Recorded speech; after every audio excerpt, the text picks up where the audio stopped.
Hello everyone, this is Jagadish Kumar. Today topic ఏంటంటే Doppler effect.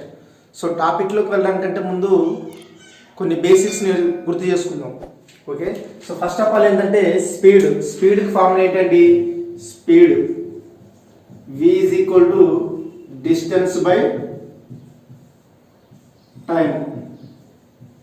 Okay, so నాకు distance కావాలంటే, distance d కావాలంటే speed v into tea. ఒకవేళ నాకు టైం కావాలంటే టైంకి ఫార్ములా ఏమవుతుంది? Distance by v. సో ఈ ఫార్ములాస్ని గుర్తుంచుకోండి, తర్వాత హెల్ప్ అవుతాయి. నెక్స్ట్ అలాగే టైం పీరియడ్కి ఫ్రీక్వెన్సీకి రిలేషన్. టైం పీరియడ్కి ఫ్రీక్వెన్సీకి రిలేషన్ ఏంటండి? Time period T is equal to 1/f or T is equal to 1/n. Okay, ఫ్రీక్వెన్సీని ఎఫ్తో కానీ ఎన్తో కానీ న్యూతో కానీ రిప్రజెంట్ చేయొచ్చు. సో ఇక్కడ టైం పీరియడ్కి ఫ్రీక్వెన్సీకి రిలేషన్ ఏంటంటే T is equal to 1/f. Next అలాగే ఇంకోటి మెయిన్ ఏంటంటే రెండు ఆబ్జెక్ట్స్ అనేటివి. సో ఇదొక ఆబ్జెక్ట్, ఇదొక ఆబ్జెక్ట్. ఈ రెండు ఆబ్జెక్ట్స్, ఇది v1 వెలాసిటీతో, ఇది v2 వెలాసిటీతో ఆపోజిట్ డైరెక్షన్లో ట్రావెల్ చేస్తున్నప్పుడు, ఓకే, ఇలా ఆపోజిట్ డైరెక్షన్లో ట్రావెల్ చేస్తున్నప్పుడు రిలేటివ్ స్పీడ్ లేదా రిలేటివ్ వెలాసిటీకి ఫార్ములా ఏంటంటే v1 ప్లస్ v2. ఓకేనా? సో ఇది గుర్తుంచుకోండి. Okay, let's start our class.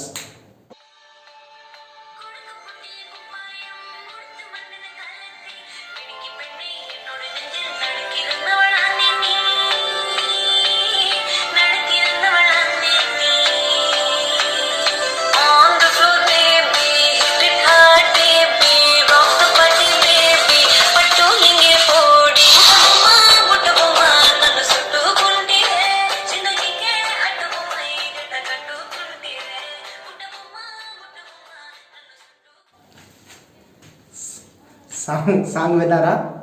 Okay, so మీరు ఏం అబ్జర్వ్ చేస్తారు చెప్తా కదండి. మొబైల్ అనేది, ఇప్పుడు సాంగ్ ప్లే చేస్తున్న ఈ మొబైల్ అనేది సోర్స్ ఆఫ్ సౌండ్గా కన్సిడర్ చేసుకోండి. ఓకే, నెక్స్ట్ మనం అబ్జర్వర్. ఈ సోర్స్ ఆఫ్ సౌండ్ ఎప్పుడైతే మనకు నియర్గా వస్తుందో, ఓకే, వాల్యూమ్ ఎక్కువ వినిపిస్తుంది. ఈ సోర్స్ ఆఫ్ సౌండ్ అబ్జర్వర్కి అవేగా వెళ్తున్నప్పుడు, అంటే దూరంగా వెళ్తున్నప్పుడు వాల్యూమ్ తక్కువ వినిపిస్తుంటుంది. అంటే ఇక్కడ సోర్స్ కానీ అబ్జర్వర్ కానీ ఈ రెండిట్లో ఎవరైనా ఒకరు రిలేటివ్ మోషన్లో ఉన్నప్పుడు ఈ సౌండ్ యొక్క ఫ్రీక్వెన్సీ అనేది ఏమవుతుందంటే చేంజ్ అవుతుంది. సో ఇక్కడ ఫ్రీక్వెన్సీ చేంజ్ అవ్వడాన్ని ఏమంటాం అంటే డాప్లర్ ఎఫెక్ట్ అంటాం. ఓకే, సో ఇప్పుడు డాప్లర్ ఎఫెక్ట్ అంటే డెఫినేషన్ ఏం చెప్పొచ్చు అంటే the apparent change in the frequency of source of sound due to relative motion between source of sound and observer. అంటే సోర్స్ ఆఫ్ సౌండ్, అబ్జర్వర్ ఇద్దరు కూడా relative మోషన్లో ఉన్నప్పుడు సోర్స్ ఆఫ్ సౌండ్ ఫ్రీక్వెన్సీ అనేది చేంజ్ అవుతుంది. ఇలా చేంజ్ అవ్వడాన్ని ఏమంటాం అంటే డాప్లర్ ఎఫెక్ట్ అని అంటాం. ఓకే, సో ఇప్పుడు అబ్జర్వర్ రెస్ట్ పొజిషన్లో ఉండి సోర్స్ ఆఫ్ సౌండ్ మోషన్లో ఉంటే ఫ్రీక్వెన్సీ, ఆపరెంట్ ఫ్రీక్వెన్సీకి ఫార్ములాని డిరైవ్ చేద్దాం. ఓకే, సో ఫస్ట్ కేసు ఏంటంటే source is in motion and observer at rest. Observer at rest. So ఇక్కడ అబ్జర్వర్ని రెస్ట్లో ఉంచుతున్నాం, అబ్జర్వర్ని రెస్ట్లో ఉంచుతున్నాం. ఈ అబ్జర్వర్ నుంచి క్యాపిటల్ ఎల్ డిస్టెన్స్లో సోర్స్ ఉంది. అబ్జర్వర్ నుంచి క్యాపిటల్ ఎల్ డిస్టెన్స్లో సోర్స్ S1 ఉంది. ఓకే, సో ఇనిషియల్గా at time t is equal 0 దగ్గర, at time t is equal 0 దగ్గర ఈ సోర్స్ ఆఫ్ సౌండ్ S1 అనేది ఫస్ట్ సౌండ్ వేవ్ని ప్రొడ్యూస్ చేసింది అనుకుందాం. సో ఫస్ట్ క్రెస్ట్ని ప్రొడ్యూస్ చేసింది అనుకుందాం. సో ఇక్కడ ఈ సౌండ్ వేవ్ అనేది v వెలాసిటీతో ట్రావెల్ చేస్తుంది అనుకుందాం.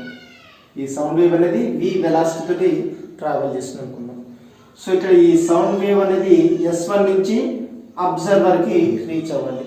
సో అబ్జర్వర్కి ఎంత టైంలో రీచ్ అవుతుందో తెలియాలి. సో ఇక్కడ ఎంత టైంలో రీచ్ అవుతుందో తెలియాలి అంటే ఒకసారి చూడండి, మనకు స్పీడ్ v ఉంది, డిస్టెన్స్ l ఉంది. సో ఫార్ములా ఏంటి టైంకి? ఫస్ట్ రిక్వెస్ట్ అంటున్నాం కాబట్టి t1 is equal to speed ఉంది, డిస్టెన్స్ ఉంది. సో రెండు ఉంటే టైంకి ఫార్ములా ఏంటి? Distance by speed. సో ఇక్కడ distance l by speed v. In equation 1 అనుకోండి. After that source of sound is moving with velocity vs. After that source of sound is moving with velocity vs at a time t0. At a time t0 the source of sound reaches the point s2. The source of sound reaches the point s2 at a time t0. Now ఇక్కడ చూడండి, S1కి S2కి distance ఎంతో measure చేయాలి. So distance ఎంతో measure చేయాలంటే చూడండి, మనకు source of sound speed vs ఉంది, next అలాగే టైం t0 ఉంది, రెండు ఉన్నాయి. సో రెండు ఉంటే డిస్టెన్స్కి ఫార్ములా ఏంటి? Speed into time. సో ఇక్కడ speed vs into time t0. So ఇక్కడ vs ఇంటూ t0 అనేది distance between s1 and s2. Observer నుంచి s2కి ఎంత డిస్టెన్స్? ఈ డిస్టెన్స్ ప్లస్ ఈ డిస్టెన్స్. సో టోటల్ డిస్టెన్స్ ఎంత? l plus vs t0. So l plus vs t0 అనేది అబ్జర్వర్కి source of sound s2కి మధ్య distance. Okay, ఈ సిచ్యువేషన్లో S2 అనేది సెకండ్ క్రెస్ట్ని ఎమిట్ చేసింది అనుకుందాం. సో సెకండ్ క్రెస్ట్ని ఎమిట్ చేస్తే అది అబ్జర్వర్కి ఎంత టైంలో రీచ్ అవుతుందో చూద్దాం. చూడండి, దీని సెకండ్ క్రెస్ట్ కాబట్టి T2 అనుకుందాం. T2 is equal to first S1 నుంచి S2కి ట్రావెల్ చేయడానికి టోటల్ టైము t0 ప్లస్ ఈ S2 నుంచి అబ్జర్వర్కి సౌండ్ అనేది రీచ్ అవ్వాలి. సో ఇక్కడ S2 నుంచి అబ్జర్వర్కి. ఈ సిచ్యువేషన్లో చూడండి, టైంకి ఫార్ములా ఏంటి? Distance by speed. సో ఇక్కడ నుంచి ఇక్కడ దాకా S2 నుంచి అబ్జర్వర్కి డిస్టెన్స్ ఎంత? l plus vs t0 by sound యొక్క స్పీడ్ ఎంత? v.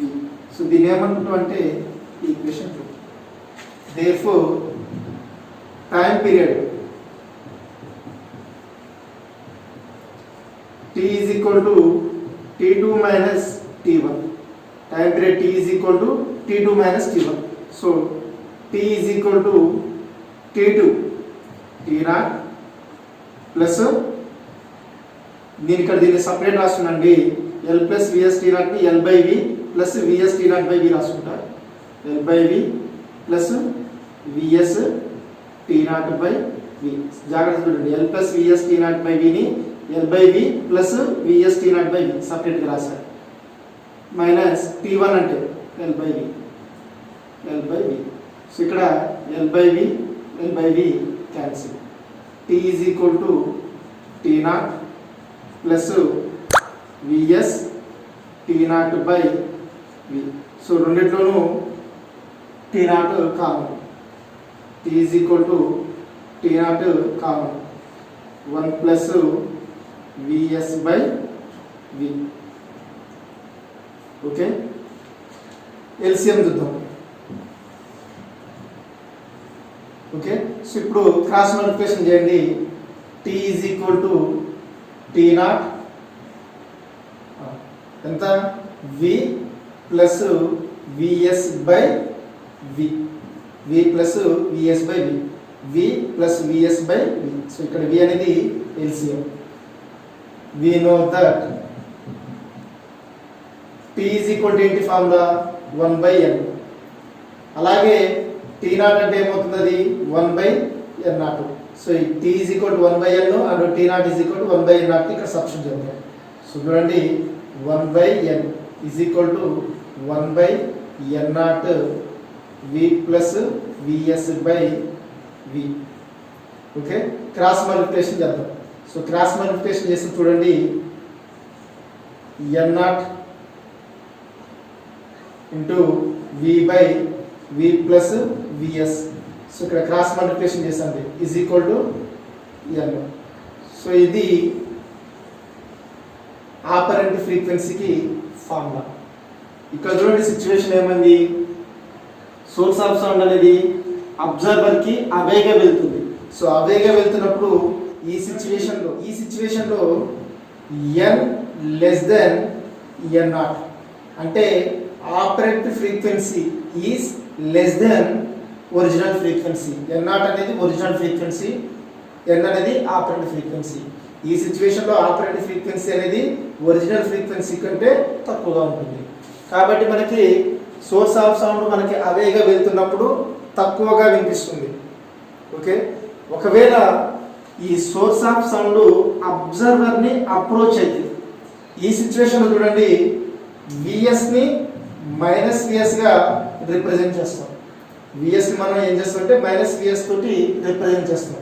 So apparent frequency n is equal to formula ఏమవుతుందండి, n0 v by v plus ప్లస్లో ఇక్కడ ఏ రిప్లేస్ చేస్తామంటే ప్లస్ విఎస్ ప్లేస్లో మైనస్ విఎస్ని. సో ఇక్కడ మైనస్ విఎస్. ఓకే, సో ఇక్కడ సోర్స్ ఆఫ్ సౌండ్ అబ్జర్వర్ని అప్రోచ్ అవుతున్నప్పుడు apparent frequency n is equal to n0 v by v minus VS. So ఈ సిచ్యువేషన్లో చూడండి n గ్రేటర్ దెన్ n0 అవుతుంది. అంటే ఇక్కడ ఆపరెంట్ ఫ్రీక్వెన్సీ అనేది ఒరిజినల్ ఫ్రీక్వెన్సీ కంటే ఎక్కువగా ఉంటుంది. సో ఇక్కడ అబ్జర్వర్ వైపు టువర్డ్స్ వస్తున్నప్పుడు ఏమవుతుందంటే ఫ్రీక్వెన్సీ ఎక్కువ వినిపిస్తుంది. Okay, next source in rest and observer at motion గురించి చూద్దాం. ఓకే, ఇప్పుడు observer is in motion and source at rest గురించి చూద్దాం. సో ఫస్ట్ చూడండి, సోర్స్ అనేది రెస్ట్ అంటున్నాం. సో సోర్స్ని ఇక్కడ నేను రెస్ట్ ఉంచుతున్నాను. ఓకే, సో సోర్స్ ఎస్ అనేది రెస్ట్ పొజిషన్లో ఉంది అనుకుందాం. ఈ సోర్స్ నుంచి క్యాపిటల్ ఎల్ డిస్టెన్స్లో అబ్జర్వర్ O1 ఉంటుంది. సో సోర్స్ నుంచి క్యాపిటల్ ఎల్ డిస్టెన్స్లో అబ్జర్వర్ O1 ఉంది అనుకుందాం. చూడండి, అబ్జర్వర్ మోషన్లో ఉండు అనుకుంటున్నాం. సో అబ్జర్వర్ మోషన్లో ఉందంటే అబ్జర్వర్ యొక్క స్పీడు v నాట్ అనుకోండి. అబ్జర్వర్ యొక్క స్పీడ్ ఏమనుకోండి v నాట్ అనుకోండి. యాక్చువల్గా v నాట్ అనుకోండి. అయితే చూడండి, at time t is equal to 0 దగ్గర, at time t is equal to 0 దగ్గర సోర్స్ ఆఫ్ సౌండ్ ఒక సౌండ్ వేవ్ని ప్రొడ్యూస్ చేస్తుంది అనుకుందాం. At time t is equal to 0 దగ్గర సోర్స్ ఆఫ్ సౌండ్ ఒక సౌండ్ వేవ్ని ప్రొడ్యూస్ చేస్తుంది అనుకుందాం. సో ఇక్కడ సౌండ్ వేవ్ యొక్క యాక్చువల్ స్పీడ్ ఎంత అంటే v. సౌండ్ వేవ్ యొక్క యాక్చువల్ స్పీడ్ ఎంత అంటే v. ఈ సౌండ్ వేవ్ అనేది టువార్డ్స్ అబ్జర్వర్ వైపు ట్రావెల్ చేస్తుంది. సో చూడండి, సౌండ్ వేవ్ అనేది టువార్డ్స్ అబ్జర్వర్ వైపు ట్రావెల్ చేస్తుంది. At the same time observer towards source వైపు ట్రావెల్ చేస్తుంది. సో ఇక్కడ నుంచేమో సౌండ్ వేవ్ అనేది ఇక్కడ రైట్ సైడ్ ఉన్న సౌండ్ వేవ్ అనేది లెఫ్ట్ సైడ్ ట్రావెల్ చేస్తుంది. లెఫ్ట్ సైడ్ ఉన్న అబ్జర్వర్ రైట్ సైడ్ వైపు ట్రావెల్ చేస్తున్నారు. అంటే రెండు కూడా ఇక్కడ ఆపోజిట్ డైరెక్షన్ ఉన్నాడు. ఇక్కడ అబ్జర్వర్ సోర్స్ అది సౌండ్ వేవ్ రెండు కూడా ఆపోజిట్ డైరెక్షన్ ఉన్నాయి. సో ఇలాంటి సిచ్యువేషన్లో సౌండ్ వేవ్ యొక్క రిలేటివ్ స్పీడ్ ఏమవుతుందంటే sound wave actual speed v, next observer speed v0. So ఈ రెండు కూడా సౌండ్ వేవ్ యొక్క రిలేటివ్ స్పీడ్ అవుతుంది. సో రిలేటివ్ స్పీడ్ ఎంత అంటే v plus v0. Okay, so ఇప్పుడు ఈ సౌండ్ వేవ్ ఎంత టైంలో అబ్జర్వర్ని రీచ్ అవుతుందో చూద్దాం. సో చూడండి, ఇక్కడ మనకు డిస్టెన్స్ ఉంది, స్పీడ్ ఉంది. డిస్టెన్స్ స్పీడ్ రెండు ఉన్నప్పుడు టైంకి ఫార్ములా ఏంటి, time is equal to distance by speed. So ఇక్కడ distance L by speed v plus v0. First కాబట్టి ఫస్ట్ సౌండ్ వేవ్ కాబట్టి T1 అనుకోండి. సో దీనిని ఈక్వేషన్ 1. నెక్స్ట్ చూడండి, at time T0. So at time T is equal to T0. T is equal to T0 టైంలో observer O1 నుంచి O2 point దాకా travel చేసినప్పుడు at time T is equal to T0 దగ్గర observer O1 నుంచి O2కి travel చేసి అనుకున్నాం. So ఇక్కడ ఎంత డిస్టెన్స్ ట్రావెల్ చేసిందో తెలియదు. సో ఆ డిస్టెన్స్ ఎంత డిస్టెన్స్ ట్రావెల్ చేసిందో తెలియాలంటే చూడండి, మనకి ఇక్కడ టైం తెలుసు, అలాగే అబ్జర్వర్ యొక్క స్పీడ్ తెలుసు. సో స్పీడ్ ఉంది, టైం ఉంది, రెండు ఉంటే డిస్టెన్స్ ఫార్ములా ఏంటి? Distance is equal to speed into time. So ఇక్కడ speed v0, time t0. Okay. So ఇప్పుడు అబ్జర్వర్ O2 నుంచి S2కి టోటల్ డిస్టెన్స్ ఎంత ఉందో చూడాలి. సో చూడండి, ఇక్కడ నుంచి ఇక్కడ దాకా డిస్టెన్స్ L, నాకు ఓన్లీ ఇక్కడ నుంచి ఇక్కడ దాకా డిస్టెన్స్ కావాలి. అంటే చూడండి, ఈ టోటల్ డిస్టెన్స్ నుంచి ఈ డిస్టెన్స్ సబ్ట్రాక్ట్ చేస్తే మనకి ఈ డిస్టెన్స్ తెలుస్తుంది. జాగ్రత్తగా చూడండి, ఈ టోటల్ డిస్టెన్స్ నుంచి ఈ డిస్టెన్స్ సబ్ట్రాక్ట్ చేస్తే O2 నుంచి S దాకా ఎంత డిస్టెన్స్ ఉందో తెలుస్తుంది. సో చూడండి, O2 నుంచి S దాకా డిస్టెన్స్ కావాలంటే టోటల్ డిస్టెన్స్ ఎంత? L. ఇక్కడ నుంచి ఇక్కడ దాకా డిస్టెన్స్ ఎంత? v0, t0. సో ఇక్కడ డిస్టెన్స్ ఇది. O2 నుంచి S దాకా డిస్టెన్స్ ఎంత అంటే L మైనస్ v0, t0. ఈ సిచ్యువేషన్లో అంటే ఈ టైంలోనే సోర్స్ ఆఫ్ సౌండ్ సెకండ్ క్రెస్ట్ని అంటే సెకండ్ సౌండ్ వేవ్ని ప్రొడ్యూస్ చేస్తుంది అనుకుందాం.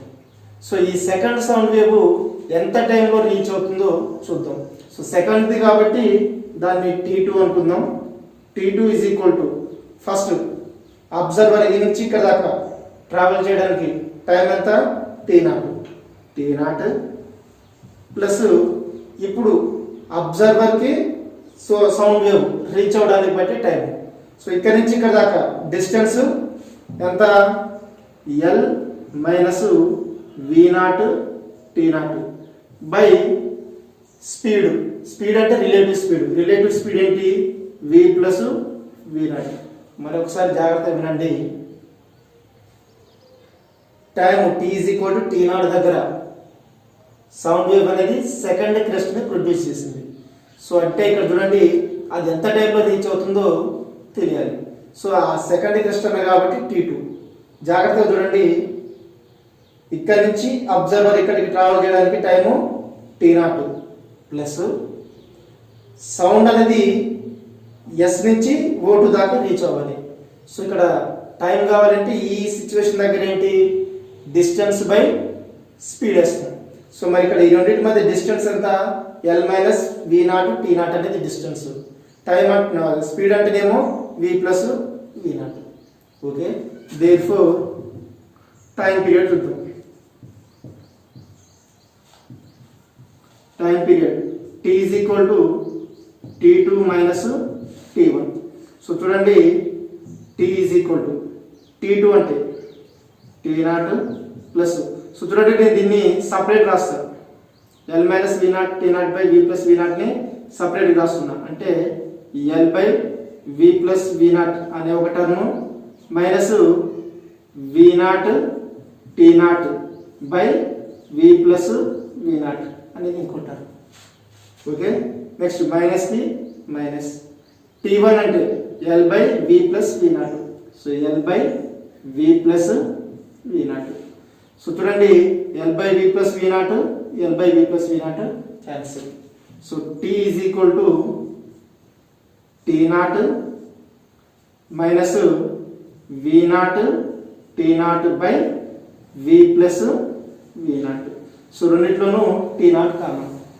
అంటే చూడండి, T is equal to T0 common ఇస్తే 1 minus v0 by v plus v0. Okay, so ఇప్పుడు చూడండి, v ప్లస్ v0 అనేది ఎల్సిఎం తీసుకుందాం. సో ఎల్సిఎం తీసుకుంటే T is equal to T0 చూడండి 1 into v plus v not అంటే v plus v not minus v not by v plus v not. So ఇక్కడ v not both are cancel. So T is equal to T not v by v plus v not. V know that time పీరియడ్కి ఫ్రీక్వెన్సీకి relation ఏంటి? T is equal to 1/n. So ఇక్కడ అలాగే T not is equal to 1/n0. So చూడండి 1/n is equal to 1/n0 v by v plus v not. So ఇక్కడ cross multiplication చేద్దాం. So cross multiplication చేస్తే n is equal to n0 v plus v not by v. So ఇది మీకు అర్థం కాకపోతే లాస్ట్లో చూపిస్తుందని. సో దీని దానికి సపరేట్ రాసుకుందాం. n is equal to n0 v by v plus v not by v. So v cancel.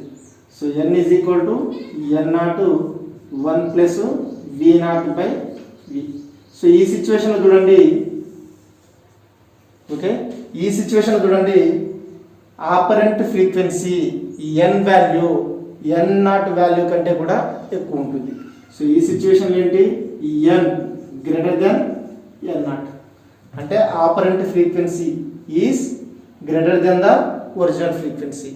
అంటే అబ్జర్వర్ సోర్స్ని ఇలా మూవ్ ఇక్కడ అప్రోచ్ అవుతున్నప్పుడు ఈ సిచ్యువేషన్లో ఒరిజినల్ ఫ్రీక్వెన్సీ కంటే ఆపరెంట్ ఫ్రీక్వెన్సీ ఎక్కువ, అంటే ఉన్న ఫ్రీక్వెన్సీ కంటే కూడా ఎక్కువ ఫ్రీక్వెన్సీ తోటి మనకు కనిపిస్తుంది. ఒకవేళ అబ్జర్వర్ అనేవాడు అవేగా వెళ్తే, అంటే ఇక్కడ అబ్జర్వర్ అనేది ఇక్కడ టువార్డ్స్ తీసుకున్నాం, ఒకవేళ అవేగా వెళ్తే, సో అవేగా వెళ్ళినప్పుడు ఈ V0ని -V0గా రిప్రజెంట్ చేస్తాం. సో V0ని -V0గా రిప్రజెంట్ చేస్తాం. సో అప్పుడు ఆపరెంట్ ఫ్రీక్వెన్సీ ఫార్ములా ఏమవుతుంది? n is equal to n0 1 minus V0 by V. So ఇది ఆపరెంట్ ఫ్రీక్వెన్సీకి ఫార్ములా. ఎప్పుడు observer is away from the source of sound. Okay, ఈ సిచ్యువేషన్లో చూడండి, ఈ సిచ్యువేషన్లో n లెస్ దెన్ n0 అంటే operant frequency is less than original frequency ఉంటుంది. అంటే అవేగా వెళ్ళినప్పుడు ఆపరెంట్ ఫ్రీక్వెన్సీ అనేది తక్కువ ఉంటుంది. ఓకే, సో ఫైనల్ కంక్లూజన్ ఏంటంటే సోర్స్ ఆఫ్ సౌండ్ అబ్జర్వర్ రెండు అప్రోచ్ అవుతున్నప్పుడు ఫ్రీక్వెన్సీ మ్యాక్సిమం అవుతుంది. Next source of sound observer రెండు అవేగా వెళ్తున్నప్పుడు ఫ్రీక్వెన్సీ మినిమం అవుతుంది. ఓకే, ఇంకోటి చూడండి డాప్లర్ షిఫ్ట్. డాప్లర్ షిఫ్ట్ అంటే దీనికి డెఫినేషన్ ఎలా చెప్తామంటే delta n is equal to n minus n0. అంటే చూడండి ఒరిజినల్ ఫ్రీక్వెన్సీకి ఆపరెంట్ ఫ్రీక్వెన్సీకి నెక్స్ట్ అలాగే ఒరిజినల్ ఫ్రీక్వెన్సీకి ఈ రెండింటికి మధ్య ఉండే డిఫరెన్స్ ఏమంటే డాప్లర్ షిఫ్ట్ అంటాం. Okay, thank you. తర్వాత వీడియోలో ఈ డాప్లర్ ఎఫెక్ట్ మీద ప్రాబ్లమ్స్ చూద్దాం. Okay, bye.